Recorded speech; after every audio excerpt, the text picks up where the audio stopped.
That's It's my not, kids. Of course it does. That's the tragic part of the whole story. Hardest feeling to watch someone you really loved and you have a family with just be so different than who you knew. The final unraveling of Kanye West and the Kardashian empire didn't begin with a headline, a lawsuit, or a viral tweet. It began in the quiet corners of a marriage where two people, once celebrated as cultural titans, slowly became strangers orbiting different worlds. Before the screaming matches, before the documentaries, before Kris Jenner was left begging him to take medication, there was once a version of Kanye who believed that loving Kim could fix the fractures inside him. And there was a version of Kim who believed she could hold together a man who lived his life at hurricane speed. But nothing in their marriage remained still for long. Their story had always been loud, even in the early years when it looked like a fairy tale built from fame, fashion, and the thrill of rewriting their entire identities together. Kanye fell for Kim long before the world knew it, long before he said her name in a lyric that made the industry stop and listen. To him, she was the calm in a world where he was always too much, too intense, too visionary. To her, he was the man who made her feel seen beyond the cameras, beyond the headlines, beyond the profits her family had learned to harvest from their own lives. And yet, the same fire that drew them together would be the very force that tore everything apart. By 2016, the cracks were impossible to hide. Kim's robbery in Paris left her physically intact but spiritually shattered, while Kanye's collapse on stage and subsequent hospitalization stripped away the last layer of control he still had over his own narrative. The world watched, hungry. Headlines shouted about breakdowns, meltdowns, chaos. But behind the scenes, it was quieter, sadder. Kim trying to steady him, Kanye trying to outrun demons that didn't sleep, Kris Jenner trying to manage a story that refused to be contained. Every year that followed pushed them further apart. Kanye's Trump support, the presidential rally, the teary confession about wanting to abort North, moments that went beyond scandal. They pierced something fragile in the family. Kim stood silently, absorbing the impact, while Kanye spiraled into a place where love sounded like a threat and marriage felt like a cage. His bipolar disorder, public, untreated, unpredictable, became a battlefield where both of them were losing.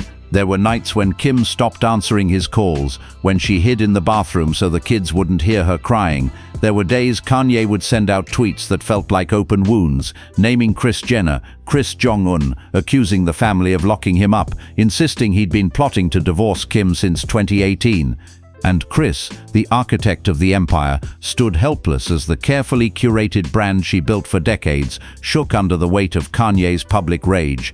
But nothing prepared them for the moment caught in the documentary In Whose Name, the moment that would later define the end. Kanye, wearing the red hat that symbolized every line he had crossed, stood face to face with Kris Jenner, the woman who had managed billion-dollar narratives with surgical precision.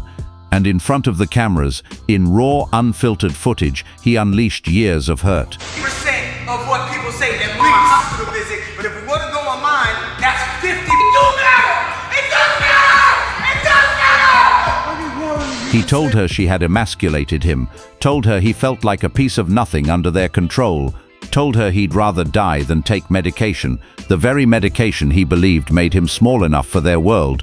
Kris tried to steady him with reassurances, with the soft tone she reserved for moments when chaos threatened her dynasty. It matters to us, and it doesn't matter what the internet says. It matters. Did you have an effect on my mental health? Yes, and I love you. I love you. I don't want you to be. But Kanye wasn't listening, and when he turned away from her, away from Kim, away from the entire machine they built together, it wasn't just a man leaving a family. It was a man tearing himself away from the only structure that ever tried to contain him. That moment, the moment he turned his back, was not a headline. It was a heartbreak. One recorded in real time, preserved forever on film, the proof of a relationship burning from the inside out. The documentary didn't need narration. Kanye's voice, raw, wounded, explosive, was the only narration necessary, because nothing they say now, no Instagram caption or interview or PR damage control, is louder than the truth caught on camera. This family didn't break overnight, they broke for years, and in the end, there was no turning back. There comes a point in every love story, especially the kind built under lights, cameras, and the relentless weight of global scrutiny, where one person realizes they are no longer holding a partner, they are holding a storm. For Kim Kardashian, that moment didn't arrive with a dramatic fight or a breaking news headline. It arrived slowly, like a tide creeping over the shore, whispering that something irreversible was happening. Kim had spent years mastering the art of control. Her life was curated, edited, polished into perfection. Every crisis became content. Every heartbreak became a storyline. And for a time, Kanye fit neatly into that machine, the genius who elevated her from reality TV fame to the peak of high fashion, the man who taught her how to walk into a room like she owned the world. But genius has a cost, and by the late 2010s, the price of loving Kanye West had become a debt she could not pay. Behind closed doors, Kim watched the man she built a life with crumble in ways she could not repair. She watched him pace through rooms at 3 in the morning, talking to himself, convinced the world was conspiring against him. She watched episodes rise and fall like tidal waves, moments of euphoria followed by plunges into paranoia and despair. She watched the way medication dulled him, the way refusing medication electrified him, the way both choices felt like losing him.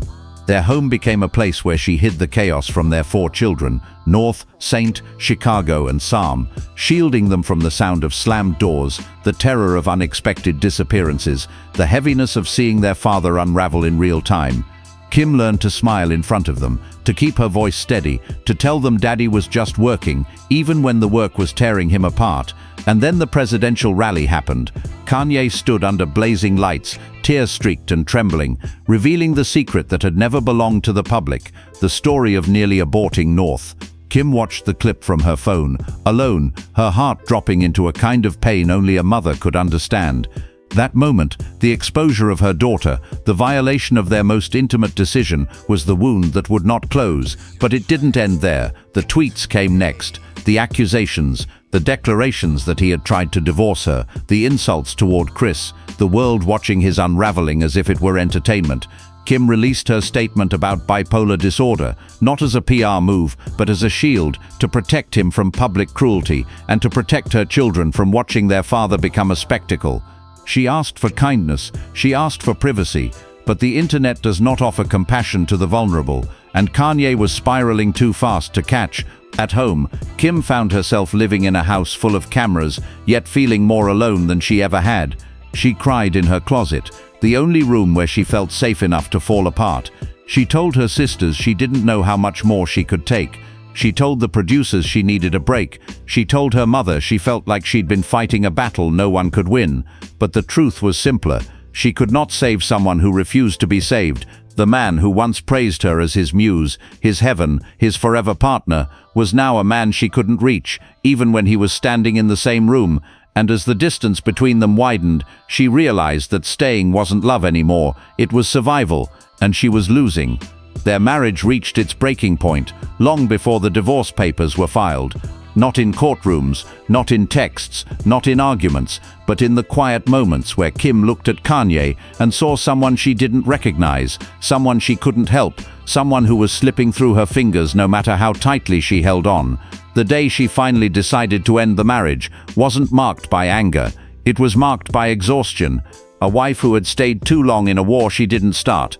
A mother who could no longer let her children watch their father burn. A woman who understood that love cannot survive without safety. And in the documentary footage, where Kanye, red hat on, voice breaking, lashes out not just at Kim but at the very foundation of the family, it became clear that the final fracture wasn't caused by a single moment of madness. It was caused by years of trying to fix a man who didn't want to be fixed. Kim walked away because staying would have destroyed them both. And yet, even after the end, the world wasn't done with them. The headlines weren't finished. Kanye wasn't done fighting. And the family that once embraced him now stood on the other side of an emotional battlefield they never prepared for.